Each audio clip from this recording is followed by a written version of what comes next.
and it's time to talk business thanks to our partners 2degrees.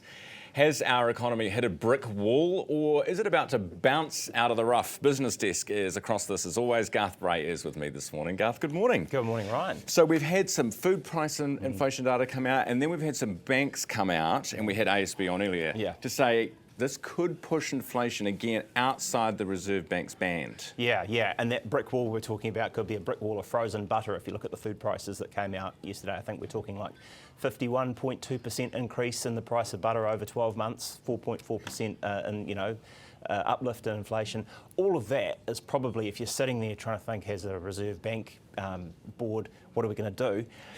Crikey, it's looking a bit hot at the end of the year, and is the kind of stimulus that an inflation, that a rate cut in July would deliver, is that going to come later and just make the problem worse? Are we giving the medicine to the patient at the point where they're starting to recover, and this could actually help cook the recovery? This is the kind of calculus that seems to be suggesting to a lot of these bank economists that maybe they're not going to cut. So they'll just hold. I mean, that's what Nick Tuffley said this morning. They'll basically just hold. Yeah. Speaking of butter, another couple of bidders out of the box for Fonterra's mainland group. Yeah, this is the big deal. It's still sort of bubbling away. Probably got another 4 or 5 months before we actually hear how it lands. But Bega cheese, which Fonterra has the rights to distribute in Australia, has been banging on the door for ages saying we want to be let in, we want to be able to bid on this thing. They're actually in a wee bit of a court dispute over the right to continue distributing those products for Bega if they on-sell the whole thing.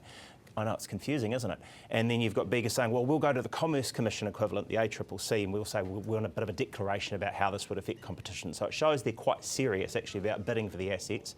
However, they're kind of more keen on bidding for what's in Australia. They're saying not so sure about some of the Asian assets. And then the Australian newspaper, unnamed sources, was claiming that there's a Japanese bidder, Meiji Holdings, that's on the Nikkei, that's looking at taking a bite at this too. But they haven't yet decided, Fonterra, whether they're going to do an IPO or whether it's going to be a trade sale, have they? Haven't said.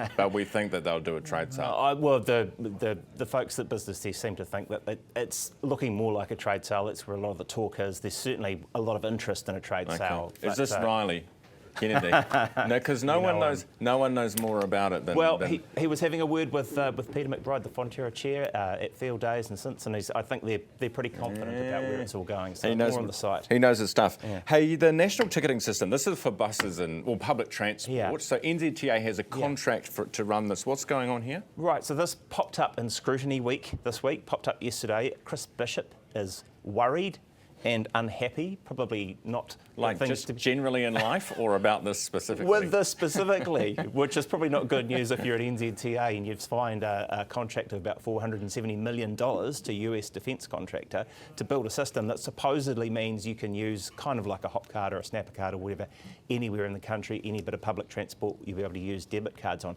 Sounds great. $500 million? Well, that's the initial contract. I think the budget out for sort of 10, 15 years is more like $1.5 billion. This is crazy stuff, right? But the benefits are yet to come. It was meant to roll out in Canterbury and Christchurch last year. It hasn't come yet. There's a governance group that's working on it, and Chris Bishop was saying, well, he's expecting a report from them by the end of July, and he wants a lot of action on that. Well, you'd hope so for $472 million, wouldn't you?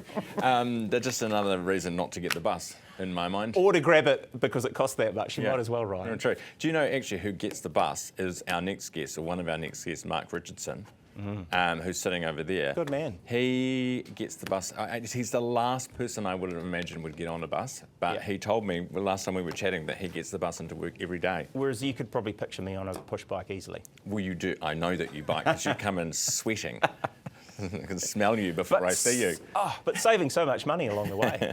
Garth, good to see you. That's Garth Bray from Business Desk, and we talk business every day thanks to our partners 2degrees.